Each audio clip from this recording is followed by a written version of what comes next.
दंडवत प्रणाम।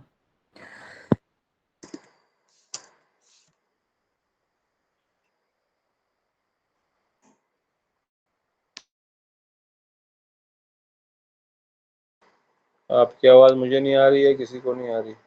प्रभु जी, हाँ, अब म्यूट हो गया था, बीच में आगे म्यूट हो गया था। हाँ जी, आज राय रामानंद प्रभु जी का तिरोभाव दिवस है।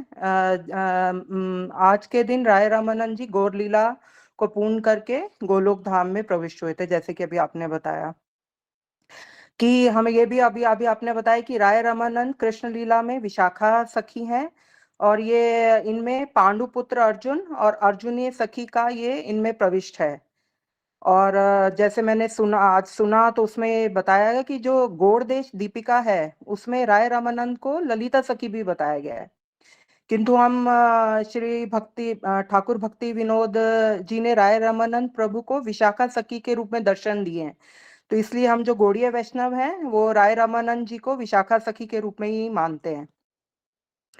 तो जो राय रामानंद जी हैं, इनके पिता का नाम है भावानंद राय था, जो कि पूर्व जन्म में राजा पांडु थे, और इनके जो 5 पुत्र में जो राय रामानंद हैं सबसे बड़े थे।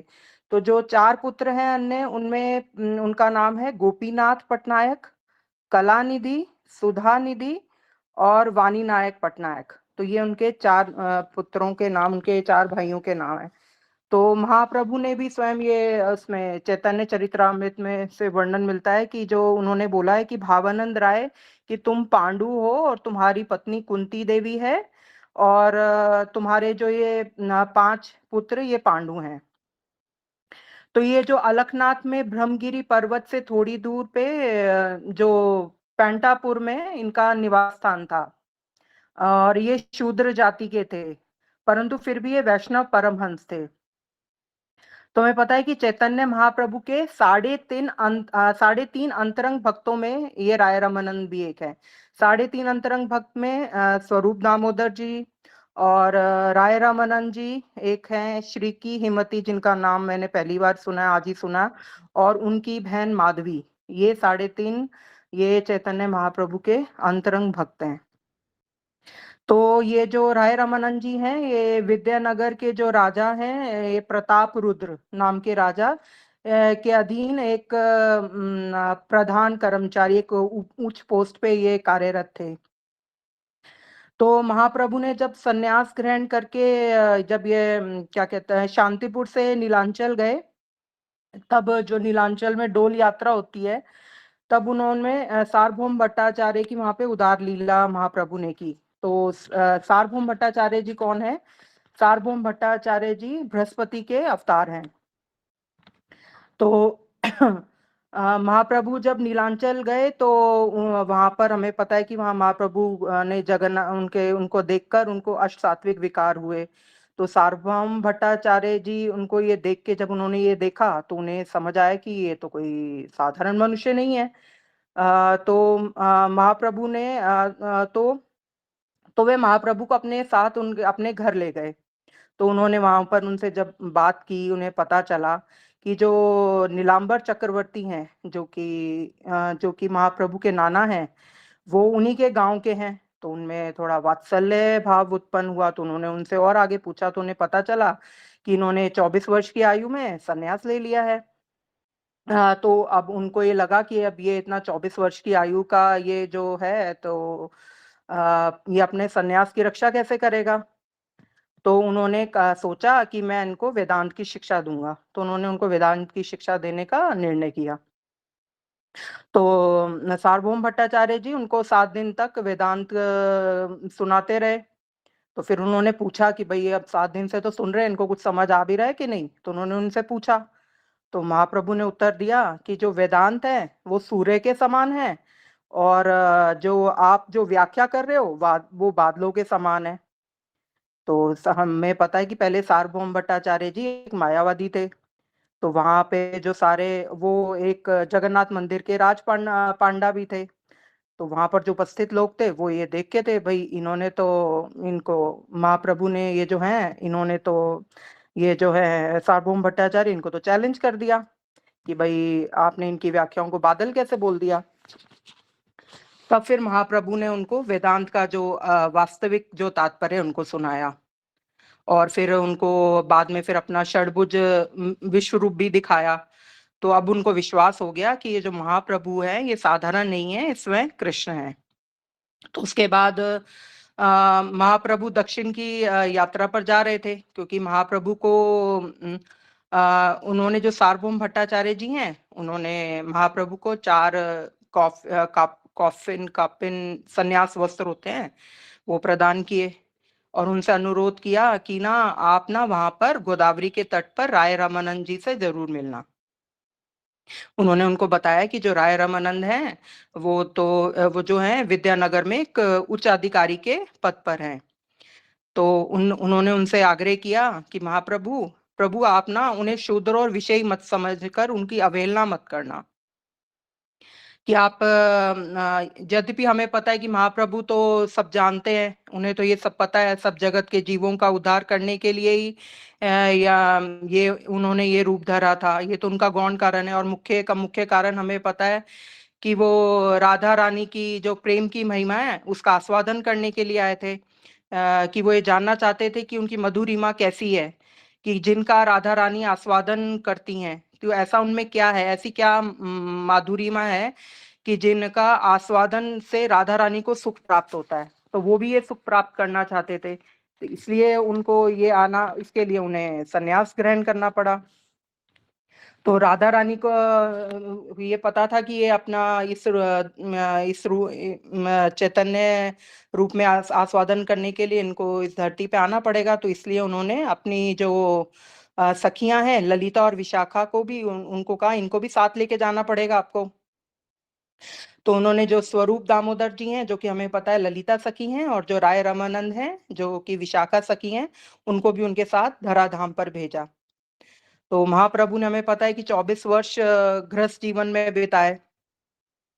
अब राधा रानी के भावों का आस्वादन करना था, तो अब उनको अपने इन सब परिकरों को एकत्रित करना था, तो इसलिए उन्होंने दक्षिण की यात्रा आरंभ की।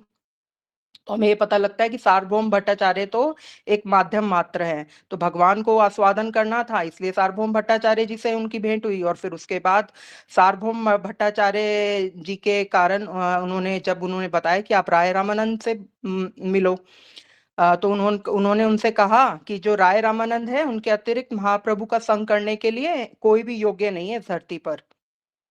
तो इसलिए तो उन्होंने अनुरोध किया सार्वभौम भट्टाचार्य जी ने महाप्रभु से कि आप वहां पर गोदावरी के तट पर राय रामानंद जी से मिलिए, वो ना सभी सिद्धांतों में निपुण हैं, वो भक्ति रस में भी निपुण है।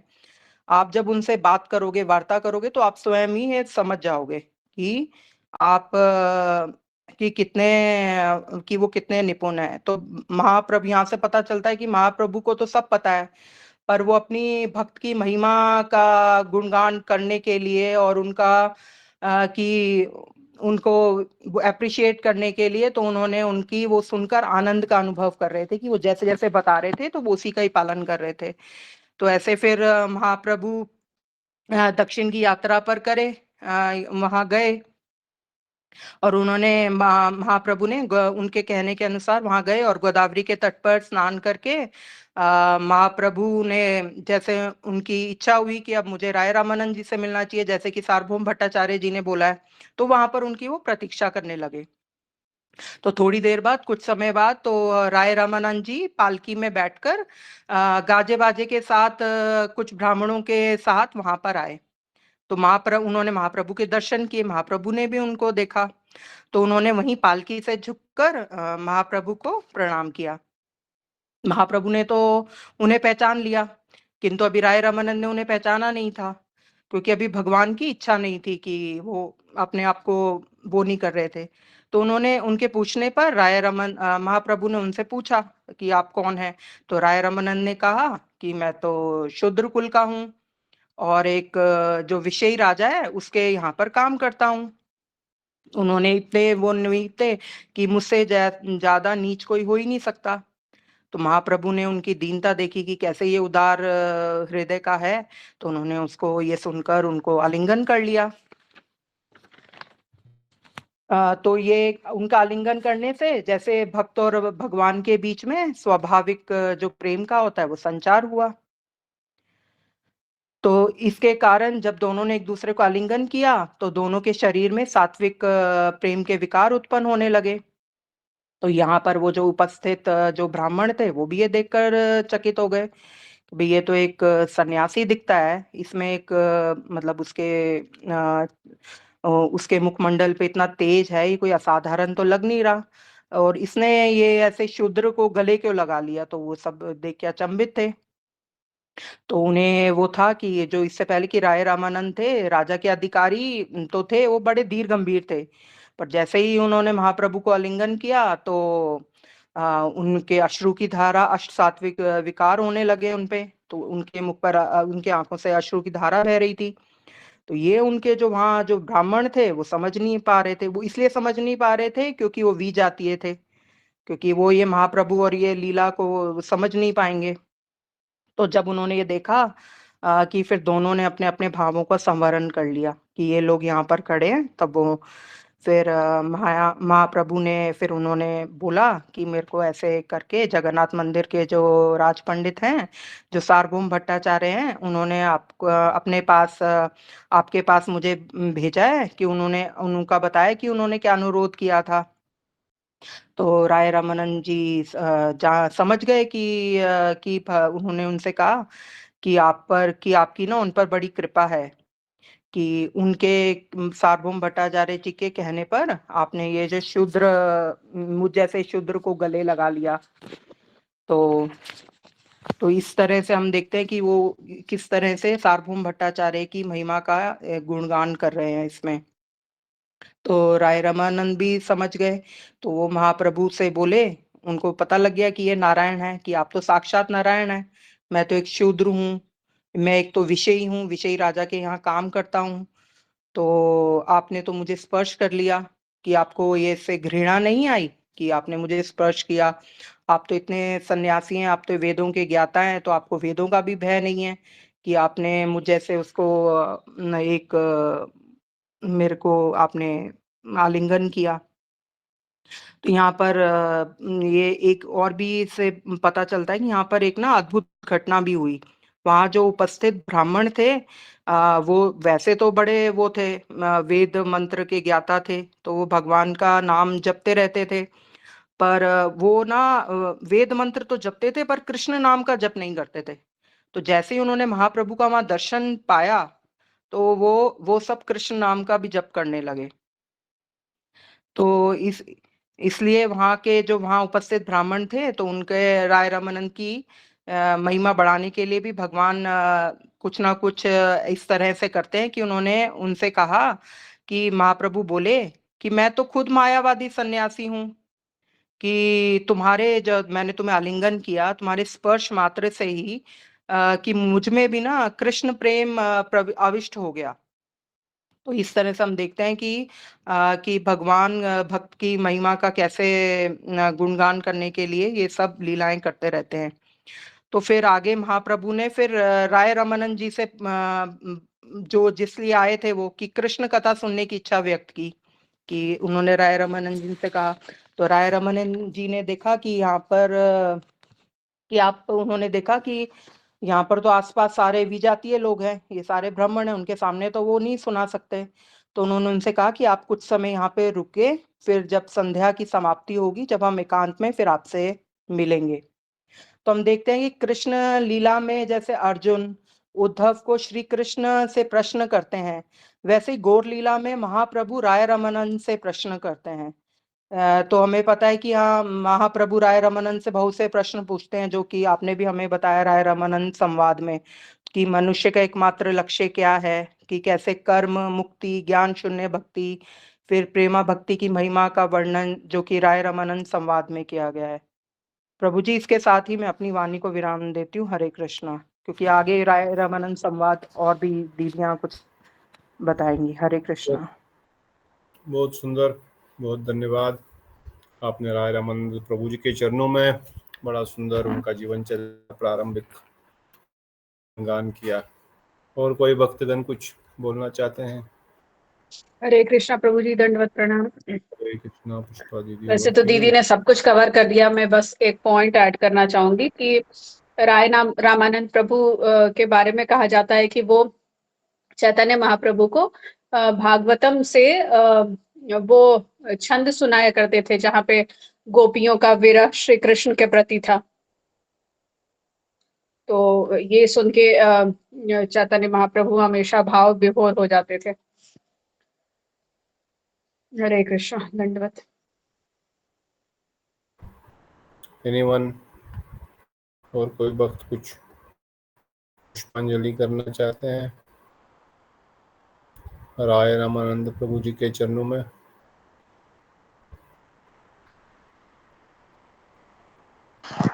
प्रभु जी मोस्टली तो दीदी ने कवर कर ही लिया, इसके बाद राय रामानंद संवाद ही बचा है, तो वो तो नहीं मैं करूंगी। तो मतलब राय रामानंद जी का तो हाँ जी, कोई और पॉइंट आपको याद हो?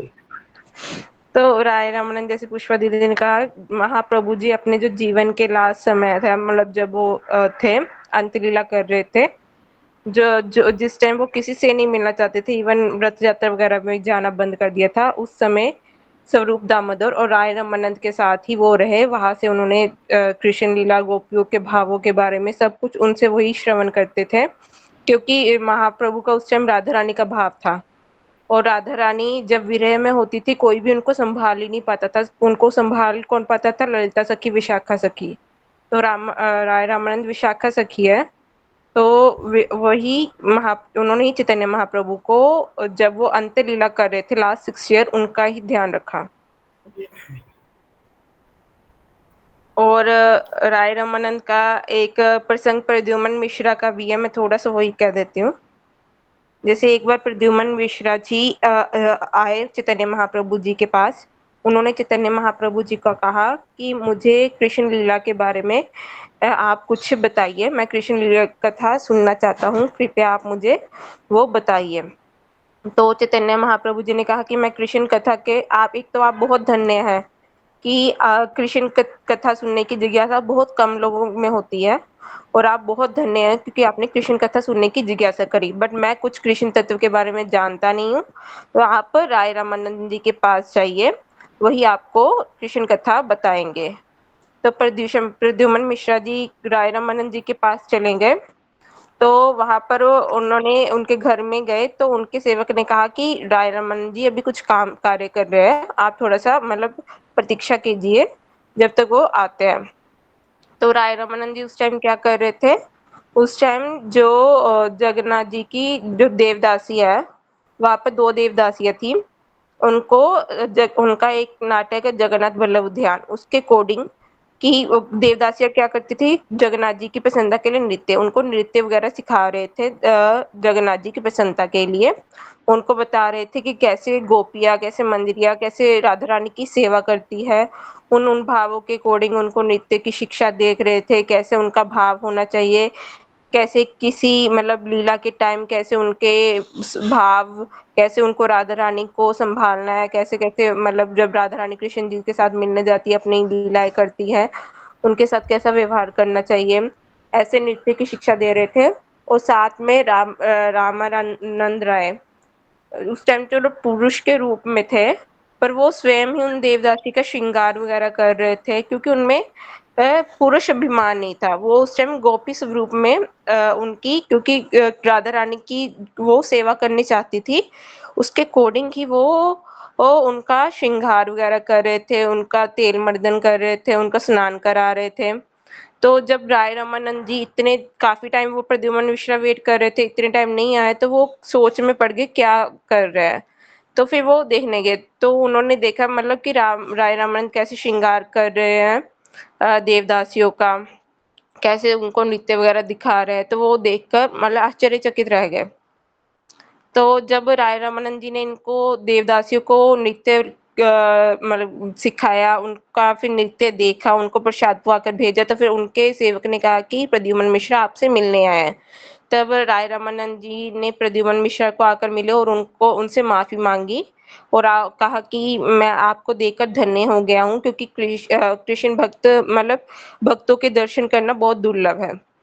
तो प्रद्युमन मिश्रा एक तो समय उस टाइम रात हो गई थी कि इस टाइम और क्या अभी उनसे कृष्ण कथा सुनना, मतलब अभी विषय तो बहुत ज्यादा है बट इस टाइम नहीं है, जो टाइम नहीं कृष्ण कथा करने का। वो बस उन्होंने कहा कि मैं आपके दर्शन के लिए आया हूँ, क्योंकि चैतन्य महाप्रभु जी ने स्वयं आपको भेजा। उन्होंने ये नहीं बताया कि मैं कृष्ण कथा सुनने के लिए आया हूँ। तो ऐसे ही प्रणाम करके चले गए और जब अगले दिन वो अपना सब कुछ मतलब दिन नित्य के कार्य करके फिर महाप्रभु के दर्शन करने गए, तो महाप्रभु जी ने स्वयं पूछा कि आपने राय रामानंद से मिले और आपने उनसे कृष्ण कथा सुनी? क्योंकि चैतन्य महाप्रभु जी को तो सब कुछ पता ही है, बट वो उन्होंने ये जिज्ञासा क्यों करी? क्योंकि वो राय रामानंद जी का भक्तों की महिमा का गुणगान करना चाहते थे कि मेरे भक्त कितने महान हैं, और ऐसे ही राय रामानंद जी के मतलब महिमा के बारे में बताना चाहते थे इस लोगों को। तब उन्होंने प्रद्युमन मिश्रा से पूछा कि आपने मतलब कृष्ण कथा उनसे सुनी? तो प्रद्युमन मिश्रा ने कहा कि बहुत लेट हो गया था इसलिए मैंने नहीं सुनी, बट उनके मन में एक डाउट आ गया था कैसे मतलब राय रामानंद जी देवदासी को स्नान करा रहे थे, उनके मतलब अंगों को छू रहे थे। तो फिर चैतन्य महाप्रभु जी ने समझाया कि मैं खुद एक सन्यासी हूँ और कभी मैं स्त्री के दर्शन करता हूँ तो मेरे मन में भी विकार आ जाते हैं, बट उनके मन में विकार नहीं आता, बस वो राय रामानंद की महिमा का व्याख्यान करने के लिए बता रहे हैं। और मतलब स्त्री का इतना बड़ा होता है कि बहुत बड़े बड़े ऋषि जैसे सौरभ मुनि इतने सालों में तपस्या करके भी उनका मन एंड में स्त्री के प्रति वशीभूत हो जाता है। ऐसे बता रहे थे कि कैसे मन में विकार आ जाता है। और राय रामानंद जी की दिव्य इंद्रिया है, उनकी अपरकत श्री नहीं है, उनके मन में विकार नहीं आता, वो अपने स्वरूप में ही देवदासी को सिखाते हैं। वो स्त्री को टच भी करे, स्नान भी कराए, बट भी उनके मन में कोई विकार नहीं आता। ऐसा मतलब राय रामानंद जी का दिव्य स्वभाव है। उनका देह हमारी देह के जैसे नहीं है, उनका देह अप्राकृत है, उनकी इंद्रिय चिन्मय है, बट जड़ वो उनकी इंद्रिय जड़ पुरुष के समान नहीं है, जिनका मतलब किसी भी स्त्री को देखकर उनके मन में विकार आ जाता है। इतना मैंने राय रामानंद जी का दिव्य मतलब स्वभाव है। तो प्रद्युमन मिश्रा जी ने फिर पूछा कि आपको कैसे पता लगा? तो उन्होंने कुछ श्रीमद् भागवतम के श्लोकों का मतलब बताया था कि कैसे अगर हम रासलीला को अगर कोई श्रद्धा से और गोपियों को आनंदमय स्वरूप मतलब कृष्ण के ही अंश के रूप में या आनंदमय शक्ति के रूप में जानकर श्रद्धा पूर्वक और किसी के अनुगत्य में मतलब जो ब्रजजन वासियों के अनुगत्य में सुनता है, जिनके मन में वैसा अनुराग उत्पन्न हो जाता है, तो उसके मन में ऐसे विकार नहीं आते। और मैं स्वयं ही राय रामानंद जी से इन विषयों के बारे में सुनता हूँ। वो मेरे भी गुरु है। चैतन्य महाप्रभु जी ने उनको ये बताया कि राय रामानंद जी मेरे भी गुरु हैं। तो फिर ये सब कुछ श्रवण करके उनके अंदर राय रामानंद जी के प्रति मतलब श्रद्धा उत्पन्न हुई। तो चैतन्य महाप्रभु ने कहा अभी तुरंत जाओ और उनसे कृष्ण विषय कथा सुनो। तो वो तुरंत फिर राय रामानंद जी के पास गए, तो उनको प्रणाम करा और उनसे निवेदन करा कि मैं कृष्ण विषय कथा सुनने के लिए आया हूँ और चैतन्य महाप्रभु जी ने आपके पास भेजा है।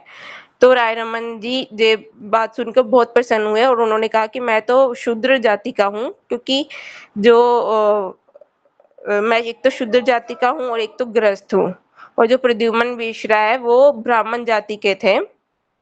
मैं आपको क्या शिक्षा बताऊंगा? तो फिर प्रद्युमन मिश्रा ने कहा आप अपने आप को छुपाइए मत, आप तो स्वयं चैतन्य महाप्रभु के भी गुरु है। चैतन्य महाप्रभु जी ने स्वयं आपसे शिक्षा ली है और आपका जो मतलब आपकी ग्लोरीज आपकी महिमा के बारे में और क्या मैं व्याख्यान करूं, कृपा करके मुझे कृष्ण कथा सुनाइए। तब वो राय रामानंद जी ने उनको कृष्ण कथा सुनाई और सब कुछ फिर कृष्ण कथा सुनाते सुनाते मतलब उनको पता ही नहीं चला कब दिन से रात होगी। जब फिर उनके सेवक ने कहा कि अभी रात होगी, तब वो तुरंत उनको प्रणाम करा, फिर उनको विदा करा।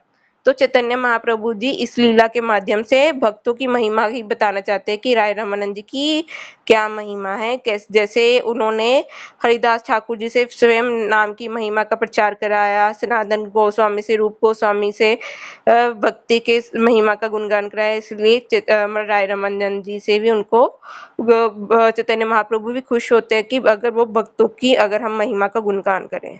तो बस यही बोलकर मैं अपनी वाणी को विश्राम देती हूँ। हरे कृष्ण प्रभु जी। हरे कृष्णा। बहुत सुंदर प्रद्युम्न मिश्र का वर्णन किया। महाप्रभु प्रद्युम्न मिश्र और राय रामानंद संवाद बड़ा सुंदर है। चैतन्य चरितामृत अंत्य लीला अध्याय 5 में आप इसको डिटेल में। प्रभु जी एक और पॉइंट था, उसमें ये भी बताया गया था कैसे मतलब इस लीला के माध्यम से जो चैतन्य महाप्रभु जो त्यागी है और जो सन्यासी है उनका भी जो एक घमंड आता है कि त्यागी हम त्यागी है, हमने सब कुछ छोड़ दिया है, और सन्यासी है, हम ब्रह्मचारी है, ऐसे घमंड तोड़ने के लिए ही इस लीला को प्रदर्शित करा था। क्योंकि त्यागी और सन्यासी के मन में विकार आ जाता है, बट स्वयं राय रामानंद जी की जो शूद्र होकर मतलब एक शूद्र भी जो कृष्ण तत्व के बारे में जानता है वो उन सन्यासी, त्यागी और ब्राह्मणों से भी श्रेष्ठ है। इसकी महिमा के बारे में बताया। बिल्कुल। पहले तो वैष्णव का कोई जात नहीं है, परंतु विनम्रता के कारण राय रामानंद प्रभु अपने आप को शूद्र कुल में उत्पन्न बता रहे हैं। कहे वैष्णव जाति बुद्धि से ही नारकी। जो वैष्णव में जाति बुद्धि रखते हैं ये शूद्र वैष्णव है, ये अंग्रेज वैष्णव है, या ये क्षत्रिय वैष्णव है, ब्राह्मण वैष्णव है, वो नरक में जाएगा। इसलिए वैष्णव में जाति बुद्धि नहीं है। पर राय रामानंद प्रभु अपने आप को विनम्रता प्रकट करने के लिए ये वर्णन कर रहे हैं कि मैं शूद्र कुल में उत्पन्न हुआ हूं, और अपनी विनम्रता ही केवल प्रकट कर रहे हैं इस माध्यम से। अन्यथा महाप्रभु ने भी उनको अपना गुरु स्वीकार किया प्रद्युम्न मिश्र के सामने। आप चाहें तो चैतन्य चरितामृत का अंतिम लीला का 5वां अध्याय पढ़ सकते हैं। इसमें प्रद्युम्न मिश्र महाप्रभु से मिलने आते हैं और किस प्रकार से उनसे निर्देश प्राप्त करते हैं, जाओ राय रामानंद प्रभु के पास जाओ। इस अध्याय में राय रामानंद का ही विशेष रूप से गुणगान किया गया है। एक तो सार्वभौम भट्टाचार्य ने महाप्रभु के सामने राय रामानंद का गुणगान किया, वो भी तब जब महाप्रभु की कृपा सार्वभौम भट्टाचार्य प्रभु पर हुई। तब तक उनको लगता था कि ये राय रामानंद प्रभु जो है ये तो कोई इमोशनल आदमी है। मेरी आवाज तो आ रही, मैं म्यूट पे तो नहीं होना? आ रही है अरे अरे कैमरा बंद कर देते हैं। तो इवन सार्वभौम भट्टाचार्य पे भी अभी तक महाप्रभु की कृपा नहीं हुई थी। जब संवाद हुआ जो मंजरी दीदी ने बताया, तब महाप्रभु ने उन पे कृपा की, उनको षडभुजा दर्शन दिया। और फिर प्रभु जी पहले वो मायावादी थे ना सार्वभौम भट्टाचार्य जी? मायावादी सन्यासी थे। तो सार्वभौम भट्टाचार्य को दर्शन दे करके, जगन्नाथ जी का प्रसाद दे करके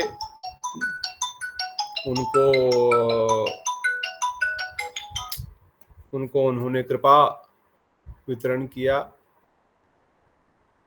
और जब महाप्रभु की कृपा हुई तब जाकर के सार्वभौम भट्टाचार्य ने महाप्रभु से कहा, आप राय रामानंद से जरूर मिलना, जिनको मैं एक इमोशनलिस्ट या भावनाओं में बहा हुआ व्यक्ति मानता था, आज मुझे पता लगा कि वह कोई साधारण व्यक्ति नहीं है। वह प्रेमा भक्ति के पथ पर पहुंचे हुए एक महाभागवत है। ऑल्दो राय रामानंद प्रभु जो है वह गृहस्थी है, एक गवर्नर है, कोई सन्यासी या कोई ब्रह्मचारी या कोई मंदिर के पुजारी नहीं है। ऑन द अदर हैंड सार्वभौम भट्टाचार्य एक प्रख्यात पंडित है, पूरे काशी वाराणसी में उनके शिष्य है, वो बृहस्पति के अवतार है, परंतु वो भी महाप्रभु की कृपा प्राप्त करके वैष्णवों को पहचान गए। इसलिए बिना भगवत कृपा के वैष्णवों को पहचानना भी संभव नहीं होता। और फिर आपने सुना कैसे महाप्रभु ने राय रामानंद प्रभु के माध्यम से हम सब जीवों के लिए सर्वोत्तम जीवन का लक्ष्य क्या है, मनुष्य शरीर का लक्ष्य क्या है, मनुष्य शरीर में भी सर्वोत्तम भक्ति का लक्ष्य क्या है और क्यों है, प्रमाण सहित पढ़ शास्त्र प्रमाणे कह साधने रसार। महाप्रभु राय रामानंद आप शास्त्र प्रमाण के साथ मुझे बताओ हमारे साधन भक्ति करने का सार क्या है। पर शास्त्र प्रमाण है, शास्त्र प्रमाण पढ़ करके बताना, ऐसा नहीं कि आपने मन से ही बोल दिया कि ये सार है, वर्णाश्रम धर्म सार है, कृष्ण कर्म अर्पण सार है। नहीं, not because you think you are telling it, no. पढ़ शास्त्र, give me proof from all the Vedic shastra, what is the goal of human life. शास्त्र प्रमाण पढ़ करके मुझे बताओ कि क्या है सार मनुष्य जीवन का, ये मुझे आप क्लियर करके बता दो। और फिर राय रामानंद प्रभु ने हम सब जीवों के कल्याण के लिए महाप्रभु ने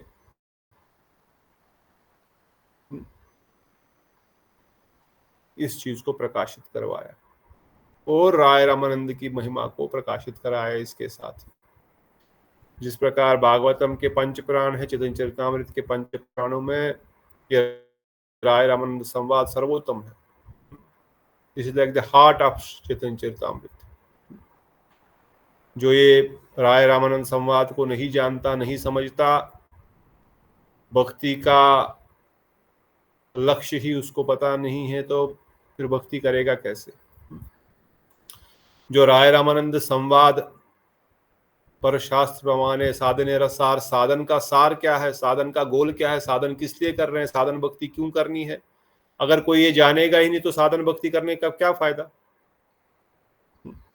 पैसा भी है, ट्रेन में बैठ भी गया, जहाज का टिकट भी ले लिया, तो क्या फायदा जब तक तुम उसको पता ही नहीं जाना कहाँ है। तो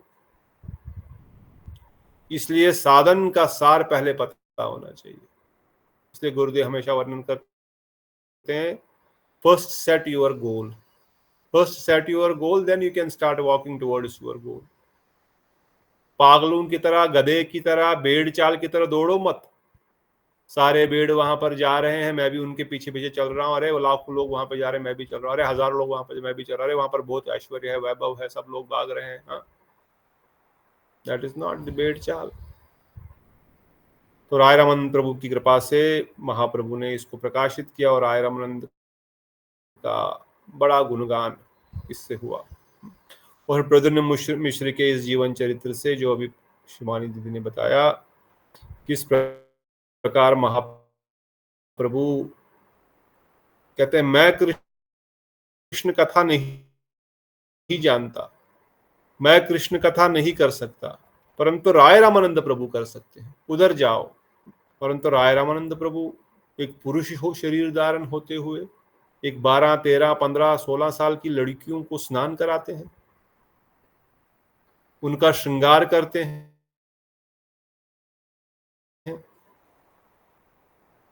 उनको वस्त्र धारण कराते हैं। प्रद्युम्न मिश्र तो एक ब्रह्मचारी है, वो तो देखे भी नहीं, वो तो क्या कर रहे हैं राय रामानंद, अरे वो तो स्नान करा रहे हैं देवदासियों को, स्नान करा रहे हैं पुरुष। प्रभु मेरे माइंड में क्वेश्चन है कि राय रामानंद कोई बूढ़े नहीं। प्रभु जी एक क्वेश्चन था कि जहाँ पर प्रद्युम्न मिश्रा को हाँ, ब्रह्मचारी कहा गया है, ब्रह्मचारी कहता पूछो। गृहस्थ कहा गया है। हरे कृष्ण गृहस्थ प्रभु। कहा, हाँ, जहाँ ऊपर स्टार्टिंग में पहले 2-3 श्लोकों में ही, पर मैंने ब्रह्मचारी सुना है प्रद्युम्न मिश्रा। स्टार्टिंग के 5 ब्रह्मचारी था। मुझे भी ब्रह्मचारी का वो है, स्टार्टिंग श्लोक्स में।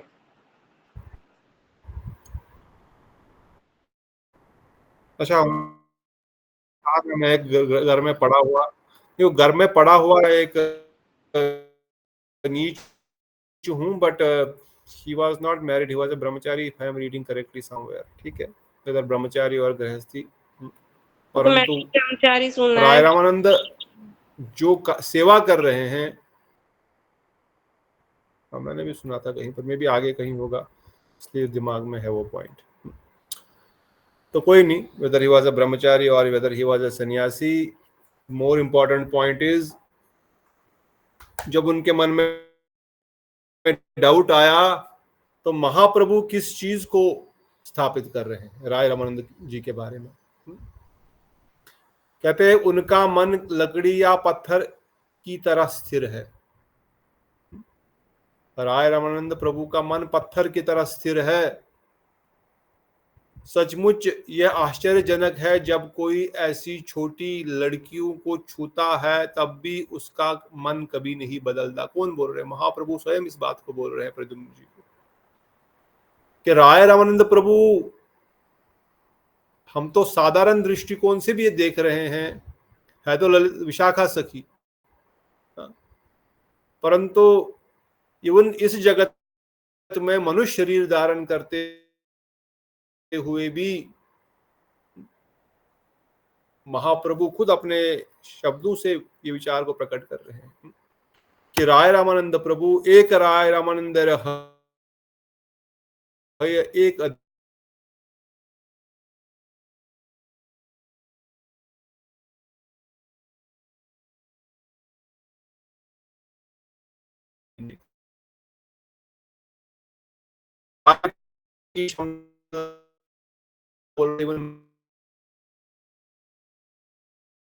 प्रभु जी साउंड क्लियर नहीं आ रही है।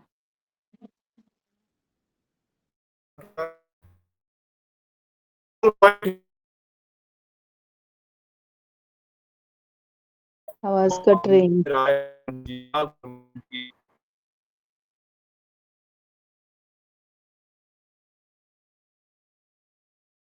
विशेष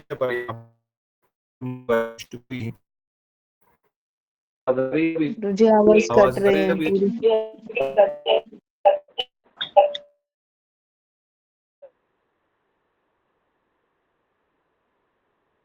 हरे कृष्ण, ऑडिबल कट रही है आवाज। अभी ठीक है आवाज? कृष्णा हल्के हल्के कट रही जाती है। तो अगर कोई भक्तगण और कुछ गुणगान नहीं करना चाहते हैं तो हम बृहद भागवत अमृत के कुछ श्लोक पढ़ेंगे और आगे बढ़ेंगे। अभी ठीक आ रही है। तो अल्टीमेटली हम अपने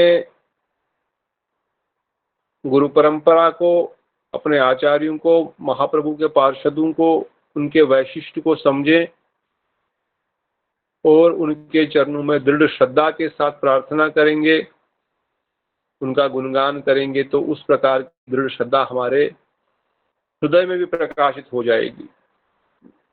ये चंचलता मन की भी, जब हम राय रामानंद प्रभु जैसे महाभागवत निज पार्षद महाप्रभु के चरणों में प्रार्थना करेंगे, उनका गुणगान करेंगे, जिनका स्वयं महाप्रभु गुणगान कर रहे हैं, तो हम क्या है।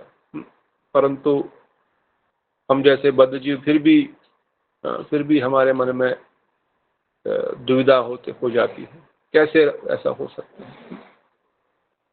वो स्वयं विशाखा सखी।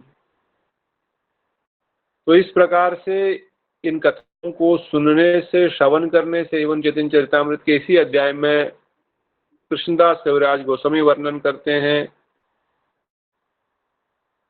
इस कथा को सुनने से ही हृदय दुर्बल्य, हृदय की हो जाती है, कृष्ण भक्ति में निष्ठा प्रकट हो जाती है, और हमारे हृदय से भी काम आदि रोग जाते, और वैष्णव के चरणों में निष्ठा आ जाती है। तो इसलिए राय रामानंद प्रभु के चरणों में कोटि कोटि प्रणाम करते हुए उनके अहित कृपा की प्रार्थना करेंगे। हरे कृष्णा खुशी दी आप। हरे कृष्ण प्रभु जी। बोले जी प्रभु जी। जी प्रभु जी, मेरी आवाज सुनाई दे रहा है ना? अभी आ रही। हाँ, प्रभु जी, मैंने ये भी सुना था कि जैसे महाप्रभु मतलब वो उनका जो आने का जो मुख्य उद्देश्य था, जैसे अभी दीदी ने भी बताया कि श्री राधा प्रणय महिमा, कि राधा रानी के प्रणय महिमा को समझने के लिए, तो क्योंकि जैसे दीदी ने ये भी समझाया कि वो साढ़े 3 महाप्रभु के साढ़े 3 संगियों के एक थे, वो स्वरूप दामोदर, राय रामानंद, शिखी माइती और माधवी देवी जो उनकी सिस्टर थी। तो क्योंकि स्वरूप दामोदर श्री स्वरूप दामोदर जी जो है वो ललिता सखी है और राय रामानंद जी वो विशाखा सखी है। तो ललिता सखी वो मतलब वो जैसे हम ललिताष्टकम में भी पढ़ते हैं कि वो मतलब बहुत प्रगल्भा है, मतलब वो कृष्ण को भी और श्रीमती राधा रानी को भी वो कभी मतलब उपदेश देती है, कभी कृष्ण को ऐसे डांटती भी है, धूर्त कहते हैं, मतलब ऐसे वो उनका स्वभाव प्रगल्भा है। लेकिन जो विशाखा सखी का जो स्वभाव है और मतलब उनका जो रूप भी है वो श्रीमती राधा रानी के साथ बहुत मिलता जुलता है, जो उनका स्वभाव भी है मतलब वो मतलब राधा रानी के साथ मिलती है। तो इसीलिए महाप्रभु जो अपने दक्षिण की यात्रा में जब वो राय रामानंद प्रभु से जो मिलने गए थे, एक तो मतलब वहां से जो उनका राय रामानंद संवाद को उद्धृत करने का ये उनका मतलब एक मनोभिष्ट था, क्योंकि वहां पे राय रामानंद प्रभु स्वयं ही बोलते हैं कि आप ही मुझे बुलवा रहे हो, आप ही मतलब आपका ही वाणी मैं बोल रहा हूँ। तो एक तो वो उद्धृत करना था और दूसरा ये भी था कि राधा रानी का जो प्रणय था वो किस तरीके से था, वो कृष्ण को मतलब उनका जो विरह था वो कैसा विरह था। तो ये सब कुछ भी विशाखा सखी से समझने के लिए, राय रामानंद जी से समझने के लिए, जो हम मतलब राय रामानंद संवाद के लास्ट के तरफ जब पढ़ते हैं कि और भी कुछ दिन महाप्रभु उनके साथ रहे, राय रामानंद जी के साथ रहे और उन्होंने बहुत दोनों मतलब ऐसे रात भर वो जब वो इष्ट गोष्ठी करते थे। तो यही वो राय रामानंद से वो समझना चाहते थे और इसीलिए जब वो अपना दक्षिण का यात्रा पूर्ण करके जब वो आए, मतलब पुरी में जब वो आए, गंभीरा में जो अंतलीला में, तब उनका विरह भाव और भी ज्यादा मतलब बढ़ गया, क्योंकि वो मतलब तब उसके बाद उन्होंने राय रामानंद जी से भी कहा कि आप भी ये अपना जो पदवी है, जो गवर्नर थे, वो गवर्नर की पदवी आप छोड़ के आप मतलब मेरे साथ आप पुरी में आ जाइए। तो वो भी राय रामानंद प्रभु भी तब उनके साथ पुरी में रहते हुए, जैसे दीदी ने भी बताया कि वो कैसे मतलब श्रीमद् भागवतम के श्लोकों के द्वारा, गोपी गीत के द्वारा उनके वो उस विरह ताप को मतलब कभी उस मतलब उसी उनका जैसा महाप्रभु का जैसा मूड होता था वो वैसे ही करते थे। तो इसीलिए वो मतलब महाप्रभु ये भी मतलब मैंने सुना कि एक श्री राय रामानंद से वो मिलना चाहते थे ताकि वो श्रीमती राधा रानी का जो प्रणय महिमा है जो वो समझना चाहते थे, तो वो समझने के लिए वो दक्षिण की यात्रा में राय रामानंद प्रभु से मिले। प्रभु जी, हरे कृष्ण, दंडवत।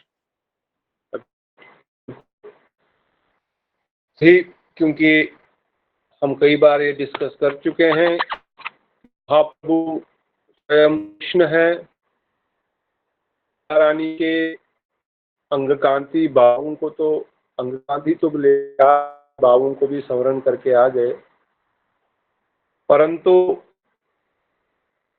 अगर कोई पुरुष या चलो भगवान होते हुए शक्ति के बाबुओं को समझना चाहेगा तो केवल समझने की इच्छा मात्र से थोड़ी समझ जाएगा। साधारण दृष्टिकोण से अगर हम आप कोई भी किसी नई चीज को सीखना चाहते हैं, समझना चाहते हैं, अनुभव करना चाहते हैं, तो खाली मेरी इच्छा हुई और क्या मैं उस चीज को समझ जाऊंगा जब तक मेरा कोई टीचर नहीं होगा समझाने के लिए उस चीज को, जब तक मुझे बताया नहीं जाएगा प्रैक्टिकली कैसे ऐसी अनुभूतियां होती है तो वो अंदर से कृष्ण ना है तो भगवान ही है तो कृष्ण, तो कैसे वो समझ पाएंगे अगर उनके पास एक प्रॉपर कोच ना हो, प्रैक्टिकल सिखाने वाला ना हो।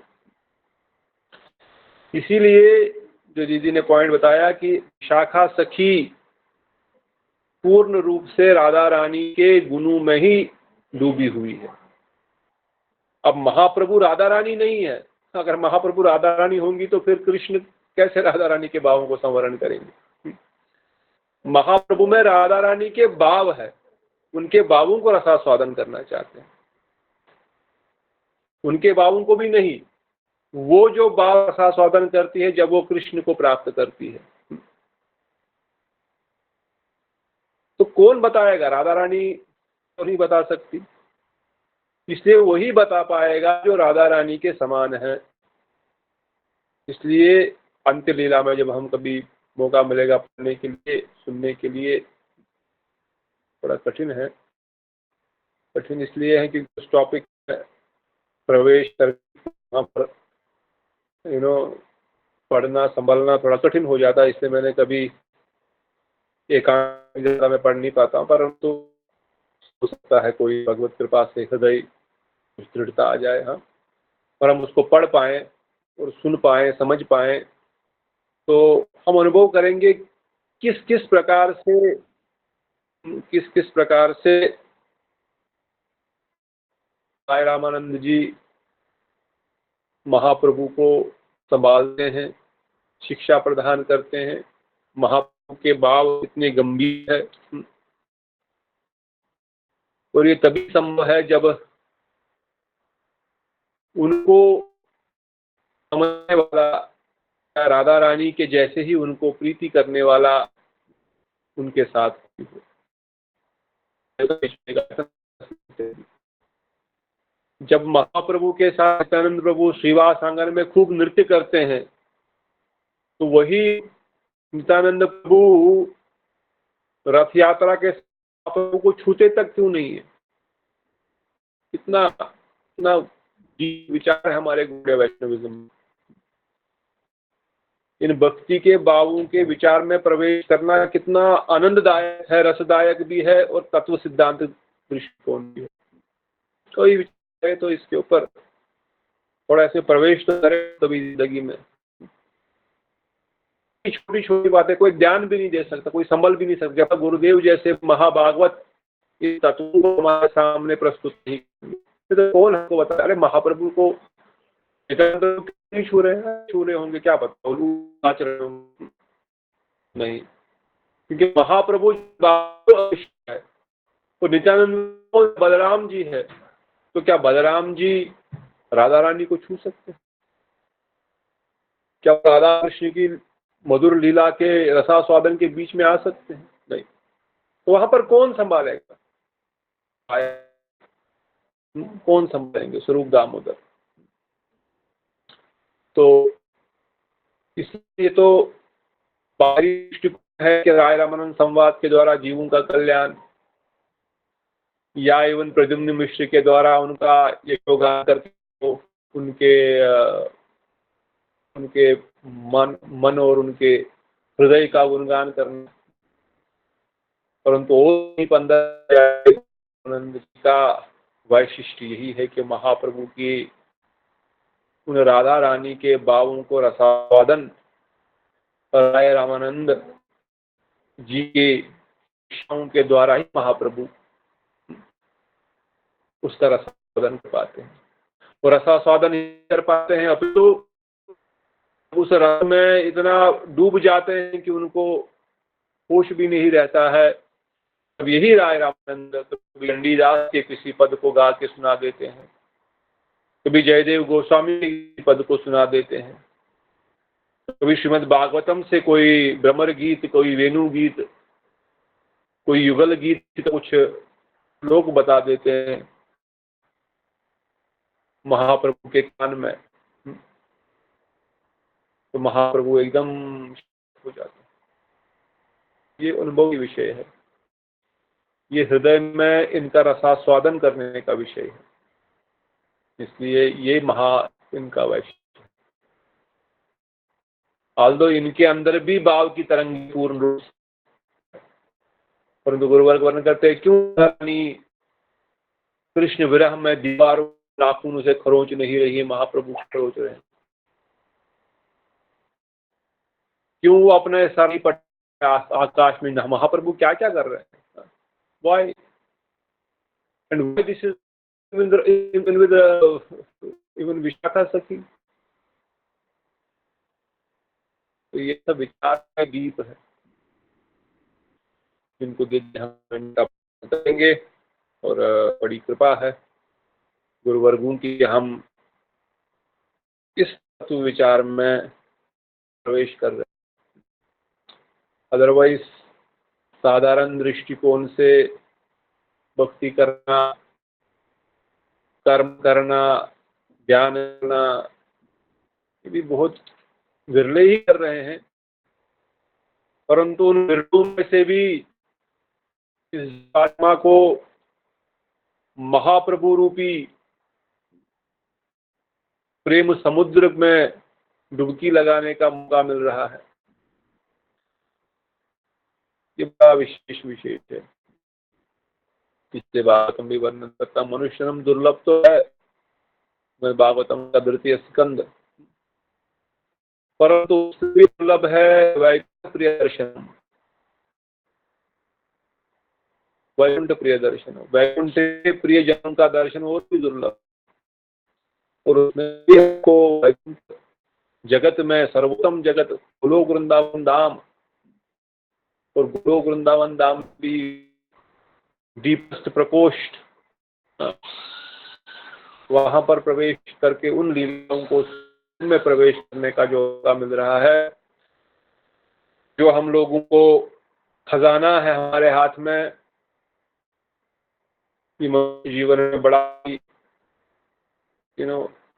ऐसी अपॉर्चुनिटी मिली है, हमको अवश्य ही तो हृदय में धारण करना है और इस खजाने को गंवाना नहीं है। बहुत लोग जुड़ते तो हैं, बाद में धीरे धीरे कर्म कौन सा आगे आ जाता है, कौन सा दुष्कृति युक्त अनर्थ आ जाता है या स्फूर्ति युक्त अनर्थ आ जाता है, अपराध युक्त अनर्थ आता है, भक्ति युक्त अनर्थ, कोई अनर्थ भटका देता है नहीं।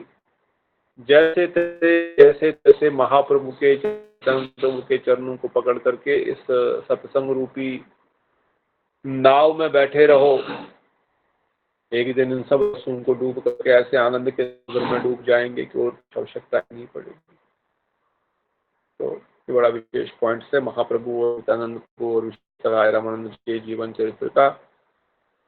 तो अगर समय भी हो गया है तो आप बृहद भागवतामृत को विराम देते हैं, और किसी का प्रश्न है या कोई और पॉइंट है तो हम अगले 2-4 मिनट में वो कवर कर सकते हैं।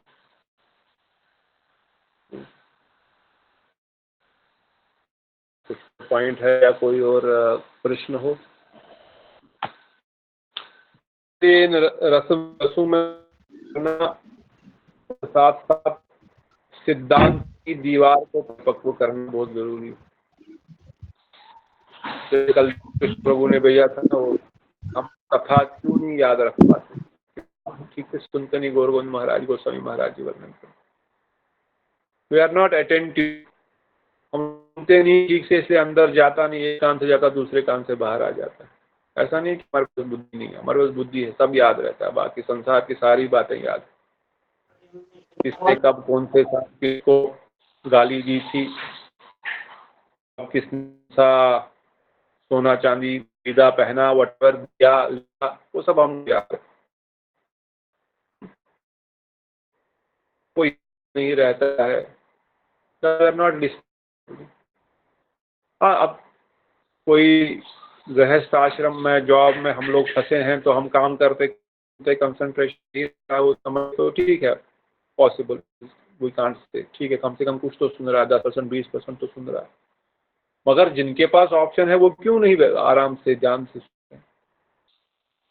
मैं नहीं कथा कर पाता हूँ या सुन पाता हूँ अगर मैं चल रहा हूँ, जब मौका हो, जब मौका होता है, मैं ट्रैवलिंग भी बाइक पे भी कथा सुनते जाता रहता है, परंतु 1 घंटा आधा घंटा आसन बिछा करके अपने सामने वो ग्रंथ खरीद लीजिए मठू से, बृहद भागवतामृत। जब हम यहाँ पर आप भी अपने बुक निकाल के पढ़ लीजिए, सामने पाठ, सामने टेबल रख करके उसके बाद ग्रंथ रख को प्रार्थना करो। अगर कोई बोले मैं मेहनत कर रहा हूँ फिर भी मुझे समझ नहीं आ रहा, मुझे याद नहीं रह रहा, समझ में नहीं आ रहा, तो मतलब फिर तो कुछ हम ग्रंथ को प्रॉपर रेस्पेक्ट नहीं कर रहे, इस कारण से हो रहा है। दो ही कारण हो सकते, तो मैं ध्यान से सुन नहीं रहा हूँ या तो मैं ग्रंथ को रेस्पेक्ट नहीं दे रहा हूँ। One of it we have to do properly. एक आसन बिछा करके पाठ सामने रखते हुए उसके ऊपर ग्रंथ रखो, फिर पढ़ो, हमारे साथ बैठ के ही पढ़ो, अवश्य। हाँ, जब कुकिंग करते करते करना, क्लीनिंग करते करते करना, ऑफिस काम करते करना, that it is not possible. पर उस समय भी सुनो, ऐसा नहीं कि उस समय बंद कर दो। 10%, 20%, 50%, 5% भी कान में जाएगा, कुछ तो जाएगा ना। मगर जब मौका है तब प्रॉपरली सुनने से अवश्य ही वो हृदय में प्रवेश होगा और तब जाके हम को अप्लाई कर पाएंगे। याद ही कुछ नहीं रहता कैसे करेंगे। तो इसलिए थोड़ा सा हम तत्व सिद्धांत रूपी ग्रंथों को भी एक बाउंड्री बनाकर रखें। फिर इसमें रस के जब अमृत की कलश हम डालेंगे, रस के भंडार देंगे, तो ये टिकेगा। अदरवाइज ये भी अगर तत्व सिद्धांत मजबूत नहीं हो तो ये भी बह जाएगा। इसलिए दोनों चीजें आवश्यक है, दोनों साइड से। ठीक है, कोई कुछ पूछना चाह रहा था, बताना चाहते थे before we conclude? I know net थोड़ा सा गड़बड़ भी है, बट डोंट नो। वो देवदासियां कौन थी जो? देवदासियां होती है जो जगन्नाथ जी के लिए जीवन भर ब्रह्मचारिणियां रहती है और शादी नहीं करती है, केवल जगन्नाथ के सामने नृत्य करते हैं। ये जगन्नाथ जी को प्रसन्न करने के लिए 1 घंटा रोज शाम। तो ये लड़कियां कोई कोई होती है जो घर वाले उनको इस सेवा में अर्पण करते हैं। अब तो बंद हो गया देवदासी प्रथा, पर महाप्रभु के समय बहुत साल तक था। बाद में क्योंकि कोई जीव भी शुद्ध रहा नहीं तो देवदासियों का श्रृंगार कर सके, उनकी सेवा कर सके, और लड़कियां भी ऐसी पवित्र रही नहीं जिनका हृदय जगन्नाथ जी को ही अर्पण किया हो। इसलिए ये प्रथा धीरे धीरे खत्म हो गई। परंतु उस समय बहुत सारे ऐसे अपने जगन्नाथ जी को ही अपना पति मान करके उनके लिए ही नृत्य आदि करती थी और उनके लिए ही उनको प्रसन्न करना ही उनके जीवन का लक्ष्य होता था। इन्हीं को देवदासियां बोलते हैं। ठीक है बेटा दीदी? हाँ ठीक है। ओके, और कोई प्रश्न? अगर नहीं तो कल मिलेंगे। कल संडे प्रोग्राम है। संडे प्रोग्राम में कथा कीर्तन करेंगे, मिल करके प्रसाद पाएंगे और शाम को यहीं पर मिलेंगे। तब तक के लिए बोलो सचिनंदन गौर हरि की जय, नित्यानंद प्रभु की जय, द्वैत ठाकुर की जय, श्रीवास पंडित की जय, श्री राय रामानंद प्रभु की जय, श्री स्वरूप दामोदर जू की जय, अनंत अनंत कोटि वैकुंठ की जय, श्री प्रभुपाद की जय, गुरु महाराज की जय। नित्याई गौर प्रेमानंदे हरि हरि हरि हरि बोल। प्रणाम मोहन प्रभु जी, प्रणाम हरे हरे बोल। हरे कृष्ण। दंडवत प्रणाम प्रभु जी। हरे कृष्णा प्रभु जी, दंडवत प्रणाम प्रभु जी, दंडवत प्रणाम। प्रभु सुंदर अनुराधा दीदी, नीता दीदी, सबको दंडवत प्रणाम। नित्याई गौर प्रेमानंदे हरि हरे कृष्णा प्रभु जी, दंडवत प्रणाम। हरे कृष्णा प्रभु, दंडवत प्रणाम। दंडवत प्रणाम। सबको दंडवत प्रणाम दीदी, सबको प्रणाम।